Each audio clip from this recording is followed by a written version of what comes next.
तो आज की इस क्लास में हल करेंगे क्लास 10 का जो चैप्टर पहला है वास्तविक संख्याएं। ठीक है, इसकी जो प्रश्नावली है 1.1 इसके प्रश्न क्रमांक 3 से हल करेंगे, क्योंकि पार्ट 1 में प्रश्न 1 और 2 को पूरा हल कर चुके हैं। तो आप उस वीडियो को भी देख लेना ताकि आपको सभी प्रश्न अच्छे से समझ आ सकें। तो इसका जो प्रश्न 3 है इसमें आपको दिया है अभाज्य गुणनखंड विधि द्वारा निम्नलिखित पूर्णांकों के HCF और LCM ज्ञात कीजिए। प्रश्न 3 के आपको 3 पार्ट दिए हैं, तो इन सभी का आपको HCF और LCM ज्ञात करना है। तो आइए सभी को एक एक करके समझते हैं। तो आइए पहले समझते हैं इसका पहला पार्ट। तो इसमें आपको दिया है 12, 15 और 21। ठीक है, तो पहले आपको इसका जो पहला पार्ट है इसको लिखना है। ये आपको दिया है 12, 15 और 21। ठीक है, अब पहले आपको इन संख्याओं के गुणनखंड काट लेने हैं। ठीक है, तो इसमें लिखा है 12, तो 12 के आप गुणनखंड करेंगे तो आप लिख सकते हैं 2 दूनी 4 और 4 तिया 12। ठीक है, इसी प्रकार आपको 15 के भी गुणनखंड करने हैं। तो 15 के गुणनखंड आपको मिलेंगे 3 गुणा 5, 3 पंजे 15। आगे आपको इसमें लिखा है 21, तो आपको इसके भी गुणनखंड कर लेने हैं। तो इसके गुणनखंड आपको मिल जाएंगे 3 गुणा 7, 3 सत्ते 21। ठीक है, अब इसमें आपको HCF और LCM ज्ञात करना है। तो पहले ज्ञात करेंगे HCF, तो आपको लिखना है HCF बराबर, इसके लिए आपको इन तीनों में उस संख्या को देखना है जो इन तीनों में एक समान हो। तो इसमें आप देखेंगे इसमें 3, 3 और 3, ये तीनों में एक समान है। तो इसका जो HCF है ये आपको मिलेगा 3। अब आपको निकालना है LCM, तो यहाँ पर आपको लिखना है LCM बराबर, इसके लिए आपको जो इसमें 3, 3, 3 ये सभी में एक समान है, पहले इसको लिखना है। ठीक है, इसके बाद में आपको जो इसमें संख्याएं बची हैं इन सभी को गुणा में लिखना है। तो इसमें बचा है 2 गुणा 2, तो इसको यहाँ लिखेंगे 2 गुणा 2। इसमें बचा है 5, तो आपको लिखना है गुणा 5, और इसमें बचा है 7, तो लिखना है गुणा 7। अब आपको इन सभी का गुणा कर लेना है। तो गुणा करेंगे तो आपको मिलेगा 3 दूनी 6, 6 दूनी 12, 12 पंजे 60। तो इसमें आपको यहाँ से लेकर यहाँ तक का जो गुणनफल है ये आएगा 60। अब गुणा में बचेगा 7। अब आपको 60 से गुणा करना है 7 में, तो आपको मिलेगा 420। तो ये हो जाएगा इसका LCM। तो ये तो हो जाएगा इसके पहले पार्ट का आंसर। चलिए आगे समझते हैं इसका सेकंड पार्ट। तो इसका जो सेकंड पार्ट है इसको यहाँ पर लिखना है। ठीक है, इसमें आपको दिया है 17, 23 और 29। ठीक है, आपको इन संख्याओं के भी गुणनखंड कर लेने हैं। तो 17 के गुणनखंड आप करेंगे तो आपको मिलेगा 17 गुणा 1। ठीक है, इसी प्रकार 23 के आपको गुणनखंड करने हैं। तो 23 के गुणनखंड आपको लिखने हैं 23 गुणा 1। ठीक है, क्योंकि ये अभाज्य संख्याएं हैं तो इनका गुणनखंड आपको इसी प्रकार से करना है। इसी प्रकार 29 का गुणनखंड आपको करना है 29 गुणा 1। आपको इसमें HCF और LCM ज्ञात करना है। तो पहले आपको निकालना है HCF बराबर, तो HCF के लिए आपको देखना है इसमें जो 1 है ये सभी में एक समान है, तो इसका HCF हो जाएगा 1। अब आपको निकालना है LCM, तो लिखना है LCM बराबर, इसके लिए आपको 17, 23 और 29 इन सभी को इस प्रकार से गुणनफल के रूप में लिख लेना है।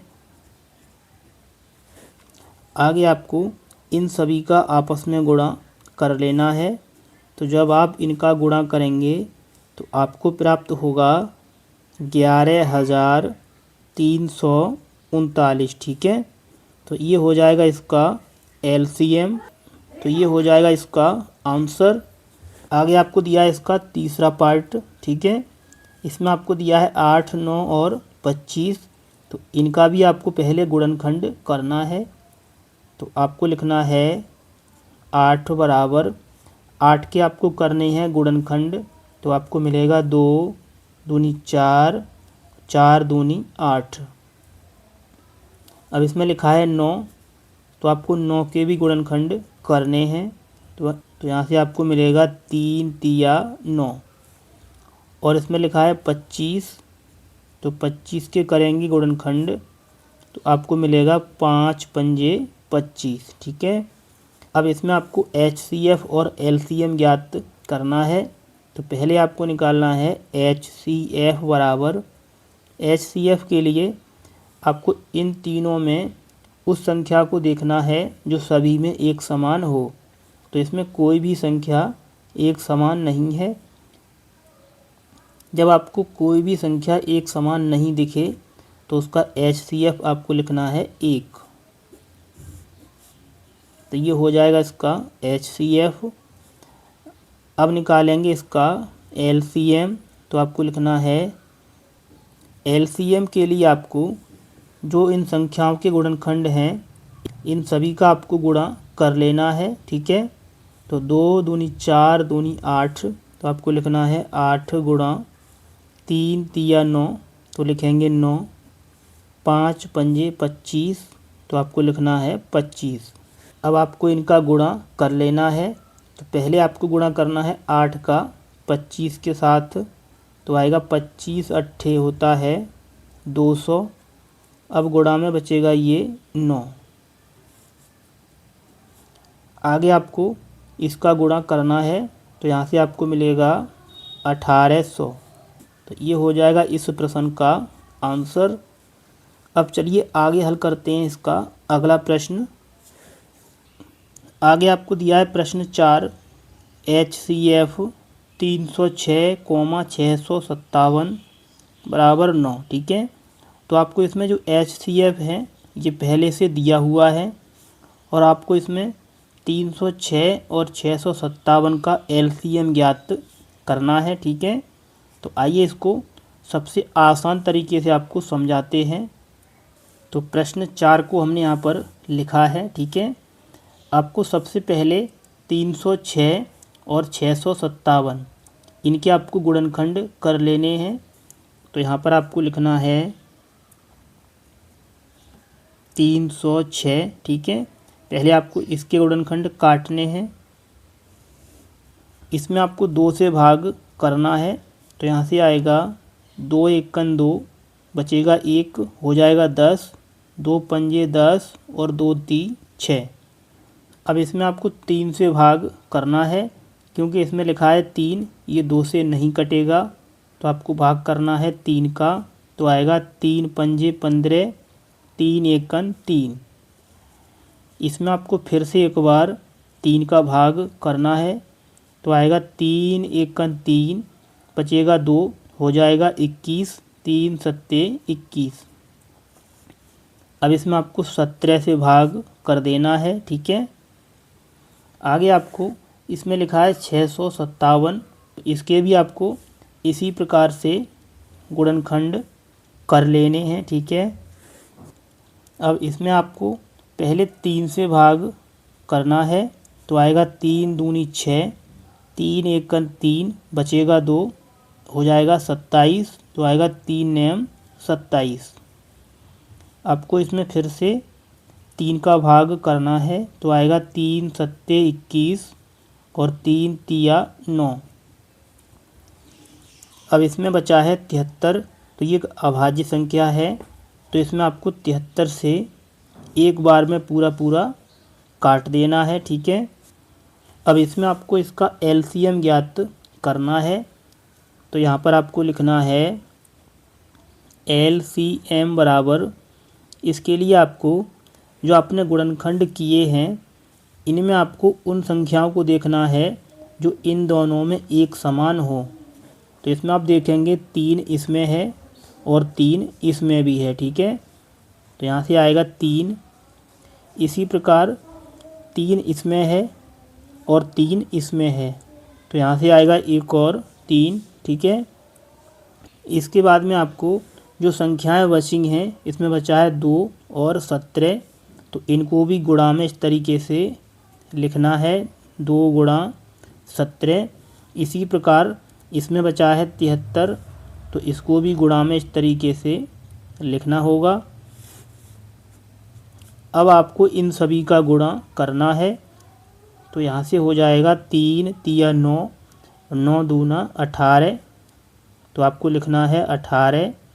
अब बचेगा 17 और 23, तो इसको लिखेंगे 17 गुणा 23। आगे आपको इन सभी का आपस में गुणा कर लेना है, तो जब आप इनका गुणा करेंगे तो आपको मिलेगा 22,338, तो इसका जो एलसीएम है ये आपको प्राप्त हो जाएगा। तो ये हो जाएगा इस प्रश्न का आंसर। चलिए आगे हल करते हैं इसका प्रश्न 5। आगे आपको दिया है प्रश्न 5, जांच कीजिए कि क्या किसी प्राकृतिक संख्या n के लिए संख्या 6 की घात n अंक 0 पर समाप्त हो सकती है। तो इसमें आपको बताना है कि 6 की घात n ये जो संख्या है इसके जो अंक हैं ये 0 पर समाप्त होंगे या नहीं, ठीक है। प्रश्न 5 और 6 ये आपके लिए सबसे ज़्यादा महत्वपूर्ण प्रश्न हैं, क्योंकि ये प्रश्न बोर्ड एग्ज़ाम में आपको देखने को मिलते हैं, तो इनको अच्छे से आपको समझना है। प्रश्न 5 को हमने यहाँ पर लिखा है, ठीक है। अब इसको एकदम आसान तरीके से आपको समझाएंगे, तो इसको हल करने के लिए आपको इसमें थोड़ी परिभाषा को लिखना होगा, ठीक है। तो आपको इस तरीके से लिखना है, यदि कोई संख्या जीरो पर समाप्त होगी तो उसके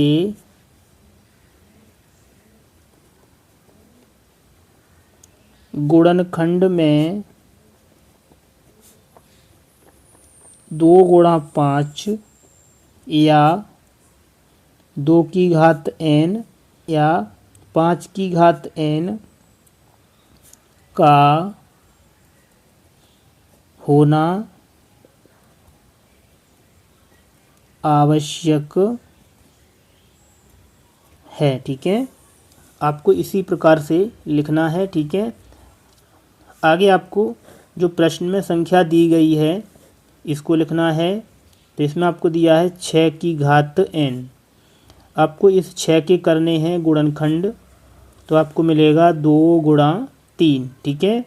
तो इसमें आप देखेंगे जो संख्या है 6 की घात n, इसका जो गुणनखंड है ये आपको मिला है 2 गुणा 3, जबकि आपको चाहिए 2 गुणा 5 के रूप का, या फिर 2 की घात n के रूप का, या फिर 5 की घात n के रूप का, ठीक है। लेकिन आपको इसका जो गुणनखंड प्राप्त हुआ है ये इस टाइप का नहीं है, तो आपको लिखना है यहाँ 6 के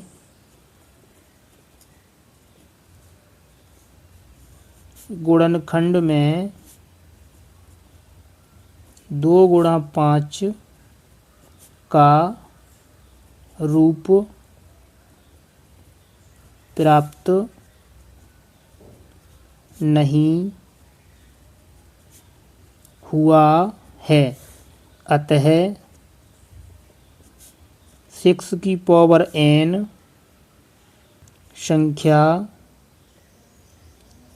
0 पर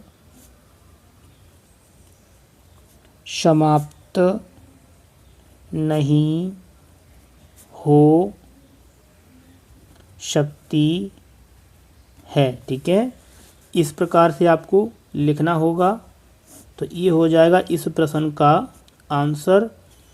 अब चलिए इसका जो अगला प्रश्न है इसको समझते हैं। तो प्रश्न 6 में आपको दिया है, व्याख्या कीजिए कि 7 गुणा 11 गुणा 13 प्लस 13 और 7 गुणा 6 गुणा 5 गुणा 4 गुणा 3 गुणा 2 गुणा 1 प्लस 5 अभाज्य संख्याएं क्यों हैं। ठीक है, तो इसमें आपको बताना है कि ये संख्याएं अभाज्य क्यों हैं।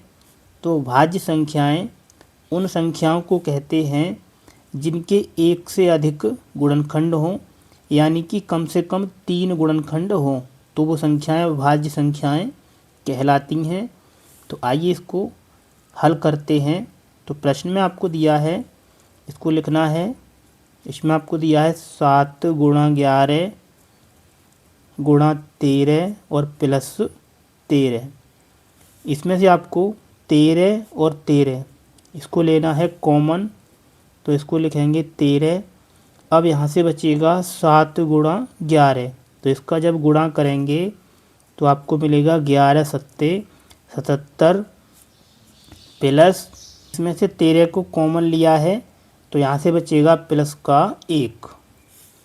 इसको आगे हल करेंगे तो आपको मिलेगा 13 गुणा, आपको इनको जोड़ लेना है तो आएगा 78। ठीक है, इसमें आप देखेंगे इसमें लिखा है 78, तो 78 के आप कर सकते हैं गुणनखंड। तो इसके गुणनखंड आपको मिलेंगे 13 छिक होता है 78। ठीक है, तो इसमें आप देखेंगे इस संख्या के जो गुणनखंड हैं ये एक से अधिक हैं। ठीक है, अतः आपको लिखना है अतः यह संख्या भाज्य है। ठीक है, इसी प्रकार से आइए इसको भी हल करते हैं। तो इसमें आपको दिया है 7 गुणा 6 गुणा 5 गुणा 4 गुणा 3 गुणा 2 गुणा 1 और प्लस 5। इसमें आप देखेंगे इसमें आपको 5 और 5 कॉमन मिल जाएगा, तो इसको लिखना है कॉमन। ठीक है, अब यहाँ से बचेगा 7 छिंग 42, तो इसको लिखेंगे 5 को कॉमन लिया है। अब बचेगा 4 तियो 12 और 12 दूनी 24, तो आपको लिखना है गुणा 24। अब यहाँ से बचेगा प्लस का 1, तो लिखना है प्लस 1। अब इसको आगे हल करेंगे तो इसमें लिखा है 5 कोष्टक में आपको गुणा करना है 42 का 24 के साथ, तो ये आपको मिलेगा 1008 प्लस में लिखा है 1। 1008 में 1 जोड़ना है तो आपको मिलेगा 5 गुणा, जब इसको जोड़ेंगे तो आपको मिलेगा 1009। ठीक है, अब इसमें आप देखेंगे इस संख्या के जो गुणनखंड हैं इसमें एक से अधिक संख्याएं हैं। ठीक है, तो आपको लिखना है अतः ये संख्या भाज्य है, तो यहाँ पर आपको लिखना है अतः यह संख्या भाज्य है। ठीक है, तो ये हो जाएगा इस प्रश्न का आंसर। चलिए आगे समझते हैं इसका अगला प्रश्न। आगे आपको प्रश्न 7 में दिया है, किसी खेल के मैदान के चारों ओर एक वृत्ताकार पथ है। इस मैदान का एक चक्कर लगाने में सोनिया को 18 मिनट लगते हैं, जबकि इसी मैदान का एक चक्कर लगाने में रवि को 12 मिनट लगते हैं। मान लीजिए वे दोनों एक ही स्थान और एक ही समय पर चलना प्रारंभ करके एक ही दिशा में चलते हैं। कितने समय बाद वे पुनः प्रारंभिक स्थान पर मिलेंगे। ठीक है, तो प्रश्न में आपको दिया है मैदान। तो मान लेते हैं ये एक मैदान है। ठीक है, इसके चारों ओर एक वृत्ताकार पथ है। तो मैदान के चारों ओर इस तरीके से एक वृत्ताकार पथ बना है। आगे प्रश्न में दिया है इस मैदान का चक्कर लगाने में सोनिया को 18 मिनट लगते हैं। तो इसका चक्कर लगाने में सोनिया को लगते हैं 18 मिनट और इसी मैदान का चक्कर लगाने में रवि को लगते हैं 12 मिनट। तो रवि को लगते हैं 12 मिनट। ठीक है, तो इसमें पता करना है वे दोनों एक ही स्थान और एक ही समय पर चलना प्रारंभ करके एक ही दिशा में चलते हैं, तो कितने समय बाद अपने प्रारंभिक स्थान पर मिलेंगे। ठीक है, इस टाइप के प्रश्नों में आपको एलसीएम ज्ञात करना होता है। तो इसमें आपको दिया है 18 और 12, तो इसका आपको एलसीएम ज्ञात कर लेना है। तो यहाँ पर आपको लिखना है 18 और 12। ठीक है, अब इसका आपको गुणनखंड करना है। तो इसमें आपको 2 से भाग कर देना है। तो आएगा 2 नेम 18 और 2 छिंग 12। 2 से भाग करेंगे तो 9 तो कटेगा नहीं, यहाँ से आएगा 2 3 6। इसमें आपको 3 से भाग करना है। तो आएगा 3 3 9 और 3 1 3। इसमें आपको फिर से आपको 3 से भाग करना है। तो आएगा 3 1 3। ठीक है, आगे आपको इनके जो गुणनखंड प्राप्त हुए हैं इनका आपको गुणा करना है। तो यहाँ से आएगा 2 दूना 4, 4 3 12 और 12 3 हो जाएगा 36। तो इसका जो आंसर है ये आपको मिलेगा 36 मिनट। ठीक है, तो ये हो जाएगा इस प्रश्न का आंसर। यदि आपको हमारी ये वीडियो अच्छी लगी है तो वीडियो को एक लाइक अवश्य करें, और आपने अभी तक हमारे इस चैनल को सब्सक्राइब नहीं किया है तो प्यारे बच्चों हमारे इस चैनल को भी सब्सक्राइब अवश्य कर लें।